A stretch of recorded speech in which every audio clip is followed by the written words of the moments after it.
Good morning, good afternoon, good evening, wherever you are.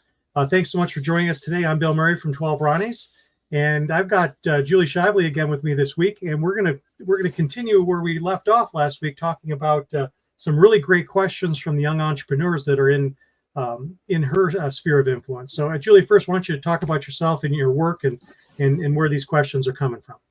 Yeah, sure. Well, as you said, my name is Julie Shively. I'm the founder of Innovation World and the co-founder of the Global Innovation Field Trip, Young Collaborators podcast, and the Innovation World Alliance. So everything that we do in the organizations that I work for or run is aimed at empowering young people to step up and just really helping them with the tools and then getting out of their way so that they can make progress. And they're exceptionally good at it when we give them the tools and step out of the way. So these questions come from a group of students that I wrote to about a week and a half ago and just said, if you had an opportunity to be on the 12 Ronnies show, what would you ask? And let me tell you, if they had the opportunity, they'd be on the 12 Ronnies show, but they are at school doing what they're supposed to be doing this time of day. So fortunately, they sent us a list of questions and we only got through about half last time. And I'm excited to continue with our student from Nigeria, Saudi Arabia, and the USA today. Cool. And if people want to get a hold of you and learn more about what you're doing, where do they do that? Sure. You can go to innovationworld.org and fill out a contact form or write to info@innovationworld.org, and I will be the one to receive it. Great. Well, thank you so much. And thanks for coming today and sharing these questions with us. What do you got first? All right. So first, I wish we got to this last week, but I'm glad we're getting to it now.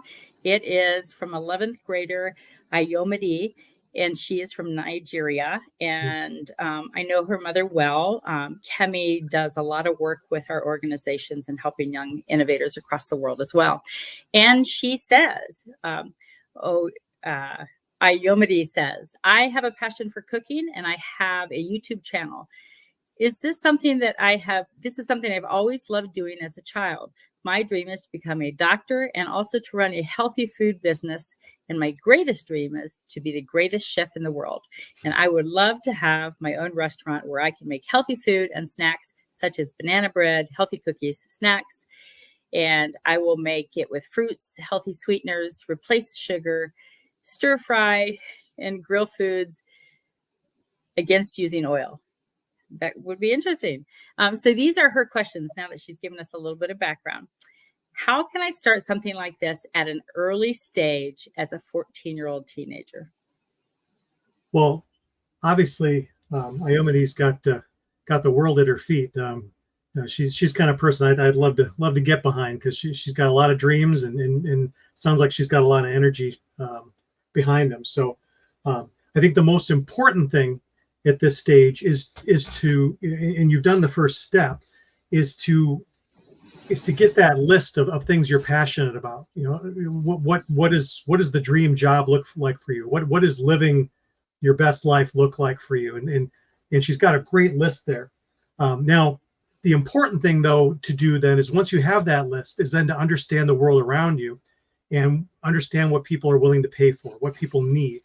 And so I have these skills, these passions. These are things I know I can be good at, and that I know I can to bring a lot of value to people with.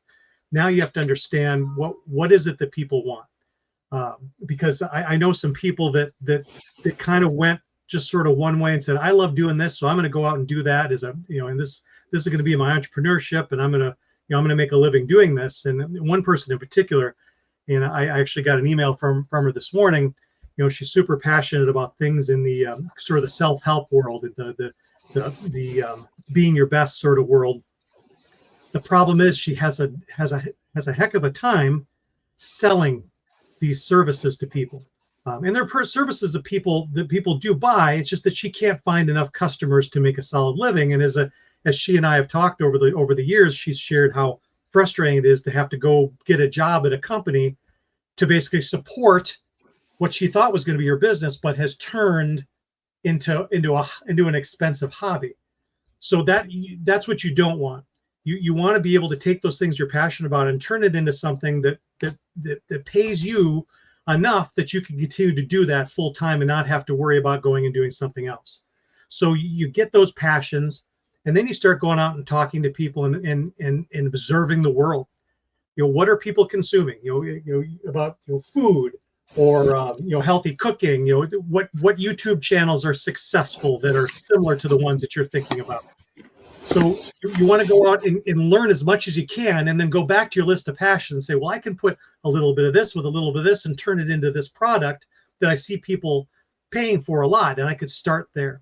So you've got a lot of interests, Iomide, and the important thing is to narrow them down to the ones you like the most and start very small.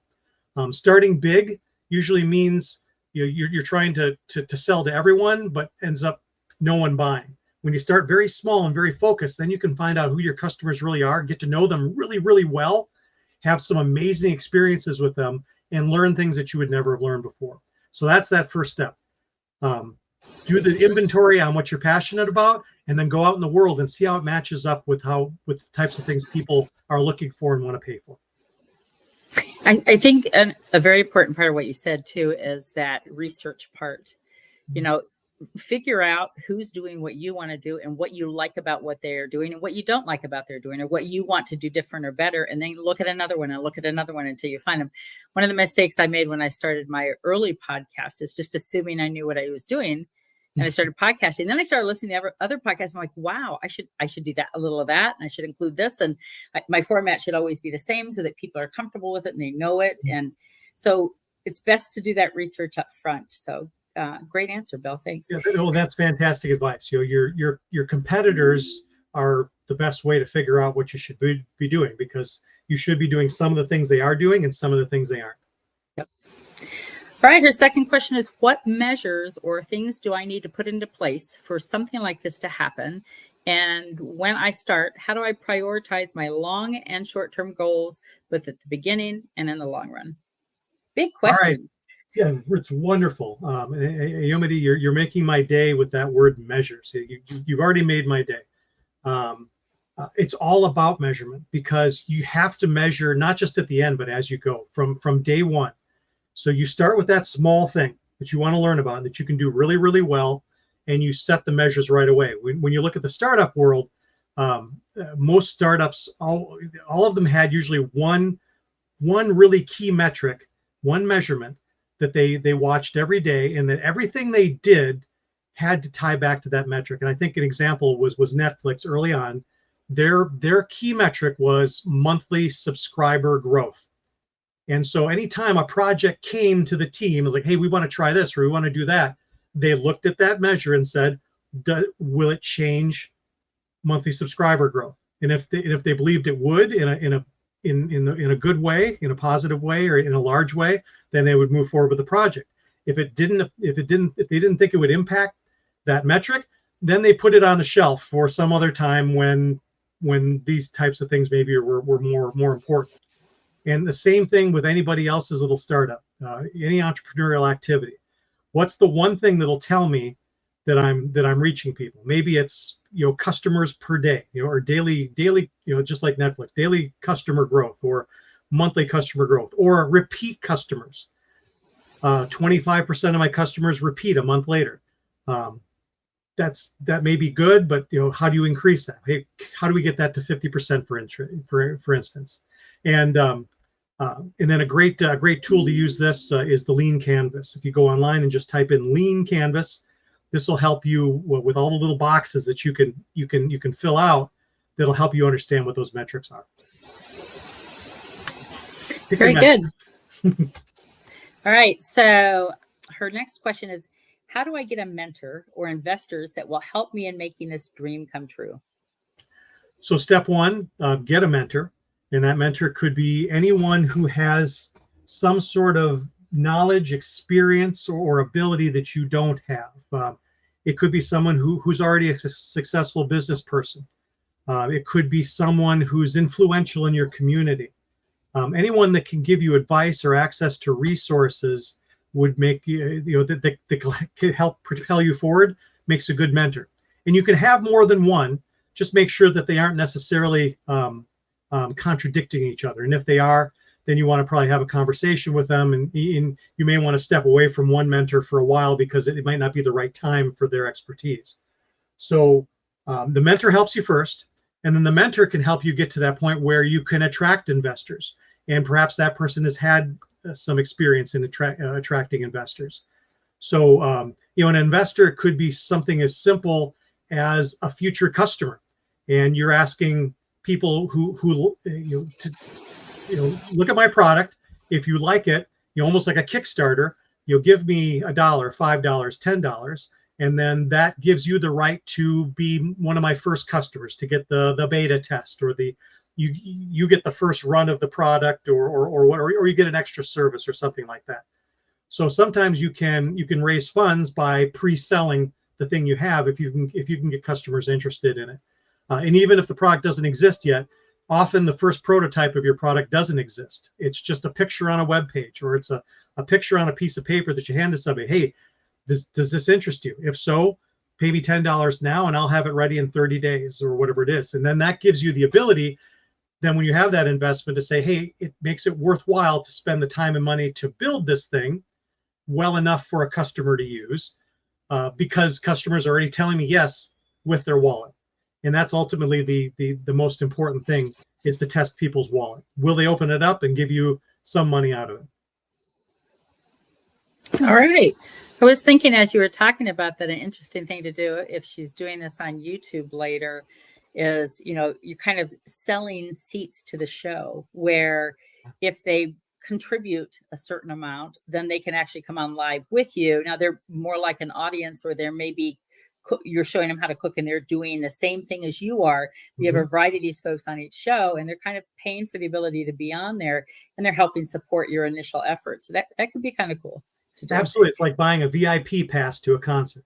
There you go. Why would somebody want that? You're going to hear the same show, but I'm going to get these extra perks. I'm going to meet the celebrity, Yeah, like for the YouTube thing, you could have people come into your home while you're making the video, and they could cook as well. So they get on the video and they feel like a celebrity themselves. You can do all kinds of things to attract that initial investment. I like that idea. And because it's on YouTube, you can have people from all around the world be joining you in your kitchen on YouTube. So yeah, absolutely. All right. So how do I start a YouTube channel and also grow my followers? And what will you recommend that I concentrate on for my content to educate teenagers like me, to teach them how to cook on my YouTube channel? That's a lot of questions in one. It is. I'm not an expert in starting a YouTube channel. I did start one recently. And of course, bringing people to your channel, that's sort of the rub.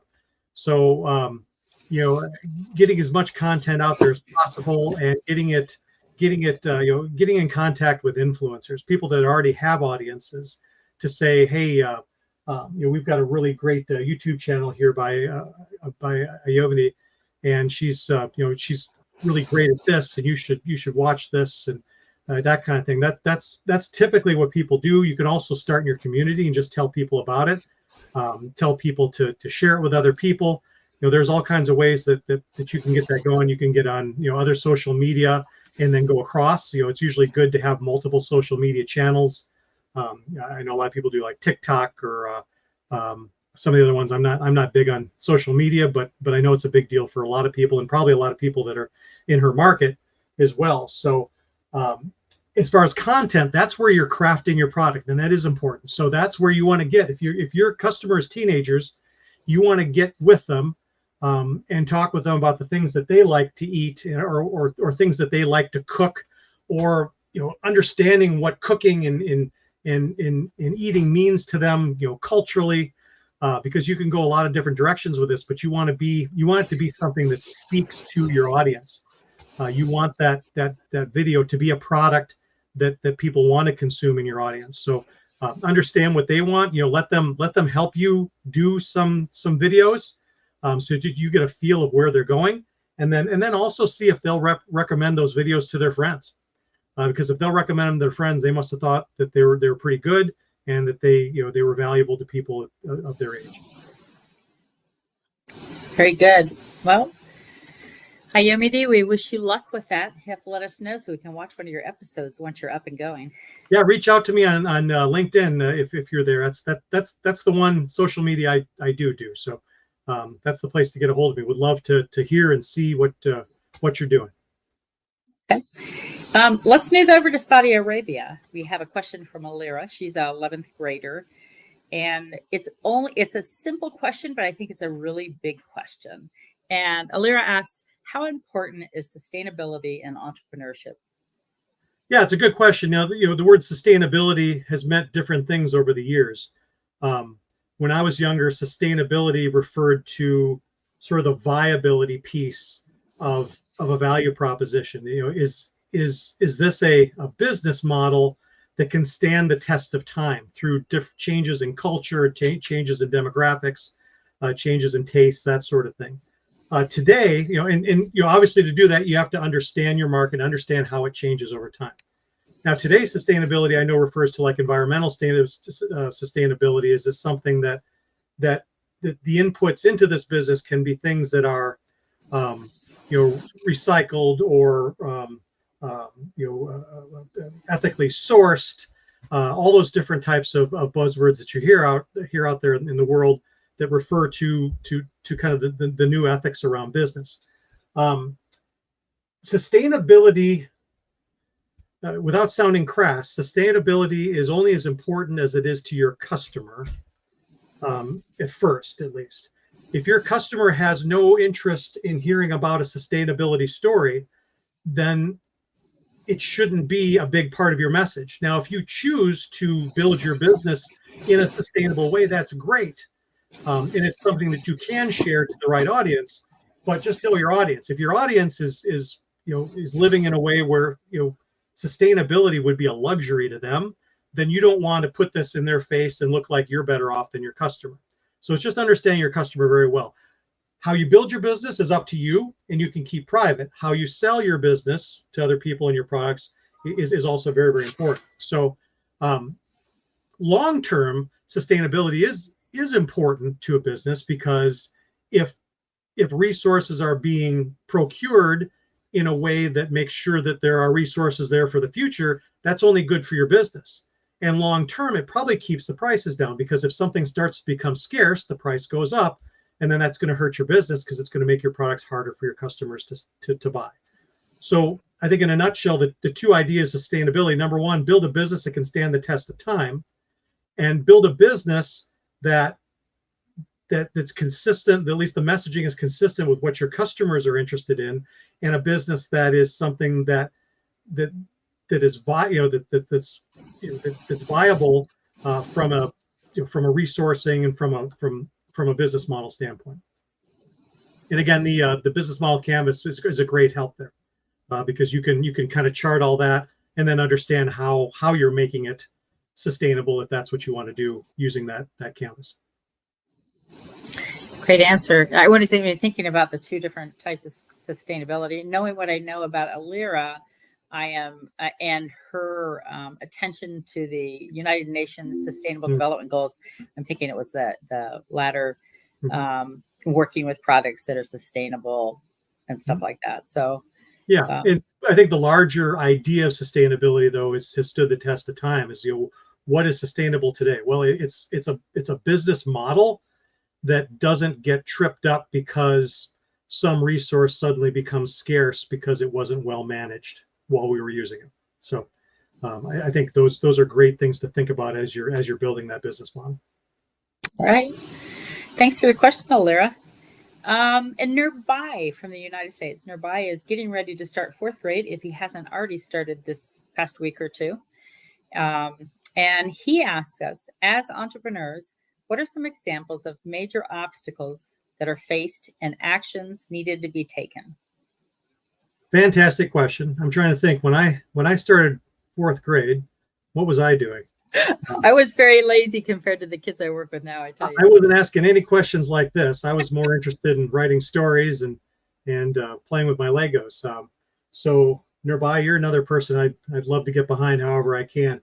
Because if you're already in fourth grade asking questions like this, imagine when you're done with high school. Before you answer his question, let me just say Nirbai was the youngest student to ever participate on the Global Innovation Field Trip to begin with. He was 4 years old, I think, almost 5. He would say he was like 4 3/4, I think, when he was first on there. So he is definitely somebody you should come watch. Wow, what are his folks feeding him? I got to find out. that to my kids.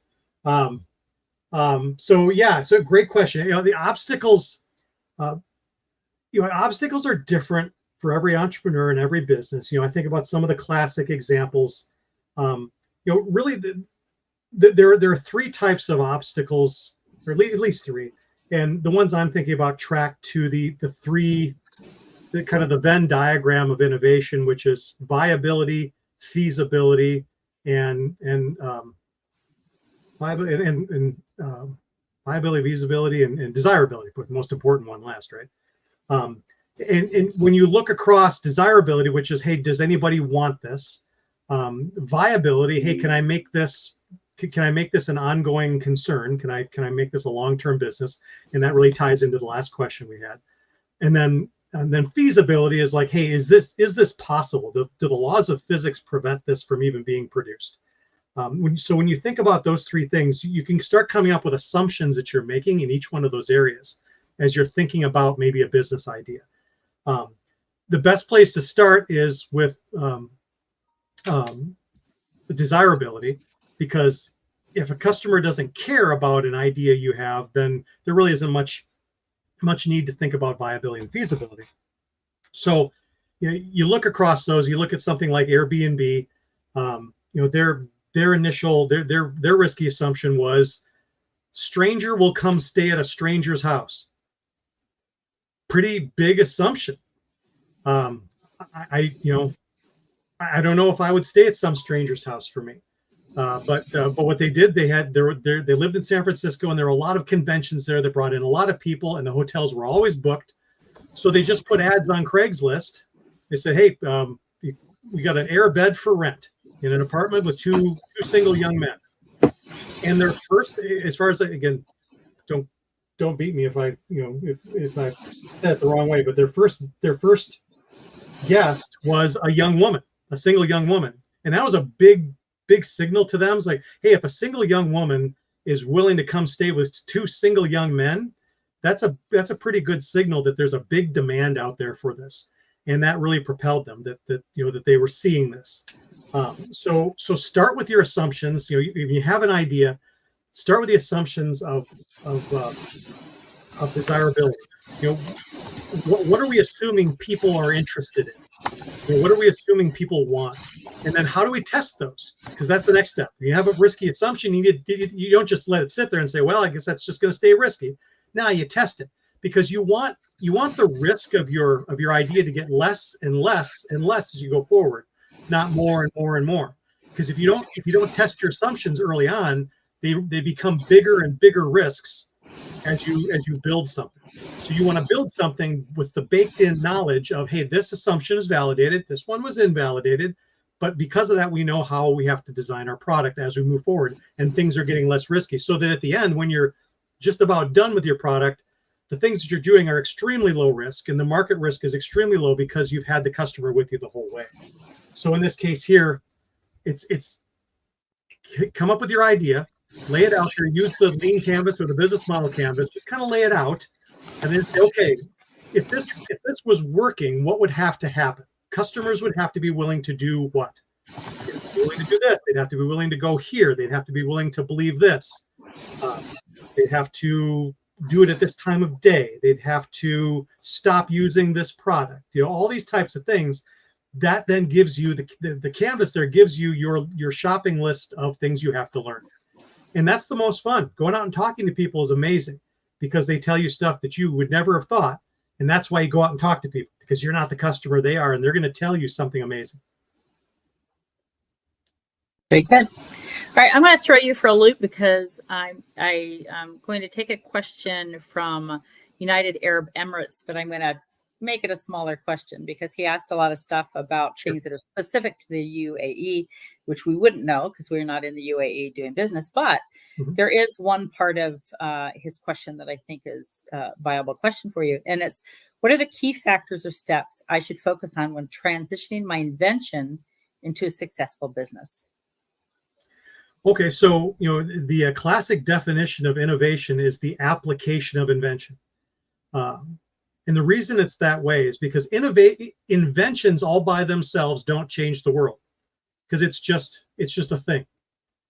It's how you take that invention and turn it into something that people are willing to buy. That's truly the innovation that drives businesses. So it's looking at that invention and then understanding what it does. What does this invention do for people? Because people don't buy products, they buy outcomes. I don't buy a car, I buy transportation. I'm not interested in being a car owner at all. It stinks. It's expensive. You got to buy insurance and gas, and worried that it's going to get vandalized or stolen or whatever. But I hire that car. This is a concept called jobs to be done. And those of you that are listening in, look that up and learn it and live it. The job that I'm hiring that car to do for me is to give me transportation reliably on my terms at my time. So the inventor of that car should have been asking themselves, okay, I've got this car. What can it do for people? Because then that shows me how to market it, how to approach people with it. Because the invention all by itself, they may look at it and say, I don't know what that does for me. I don't understand that. So you have to connect your invention to their outcomes, to the things that they want in life, and show them that your invention is the way to get there. Because your invention can either be a bridge or a barrier. If it's a barrier, it's going to be really hard for them to get them to use it. But if they see it as a bridge, they're going to want to get right on it because it's going to get them over that water or over that valley that they couldn't cross any other way. So you need to position your invention as the solution to a very real problem and present it in a way that they can look right at and say, yes, that's what I've been looking for. Or that is so much better than what I'm doing now that I'm going to quit doing the thing I do now and do your thing. And I think that's it in a nutshell. Make sure that your invention can be seen as a bridge, not a barrier. Jobs to be done. Jobs to be done. Oh, it changed my life when I saw it. It brought everything that I had believed all into one place. Jobs to be done. Or they'll call it jobs to be done theory. It was invented by a late professor at Harvard University, and he was just amazing. And it's so simple. It's really something that anybody could embrace. It makes a lot of sense. I mean, I hear it in different ways about, telling the story to your customer about the product helping you, but I think this cuts to it quicker, much quicker. Yeah. But listen, Ayomide, from Nigeria, Illyria from Saudi Arabia, Nirbai from the United States, and Ali from the United Arab Emirates. We appreciate your questions. They're fantastic, and I can't even believe this is what kids are thinking about these days, but I'm happy to know some of them and to know that this really is what they're thinking about nowadays. So any way that we can help support it and help give them tools to move forward and take care of these things, I think is a great opportunity for them and for us as well. Absolutely. I couldn't be more impressed. And any of them are welcome to reach out to me on LinkedIn or Julie, you're welcome to give them my contact information. I'd love to hear more about what they're doing. And they got some exciting ideas. Entrepreneurialism really just comes down to taking really great ideas and being very disciplined in how you go about that entrepreneurship. Very good. I appreciate that you invited us to do this. Anytime you want, the 12 Ronnies wants to ask questions, we always have students willing to answer. And next year in our summertime anyway, when some of the kids in our region will be out of school, we'll see if we can bring them on with us. Let's do that. We just thought about it a little late. I would love to see their faces and hear their voices, and I think our audience would love it too. I think it's very inspiring if young people at these ages are asking these questions and have these great ideas. There's no reason why adults can't too. So it's fantastic. Thank you so much, Julie. Thank you. We'll see you soon. Thank you, everyone, for watching today. We'll see you next week.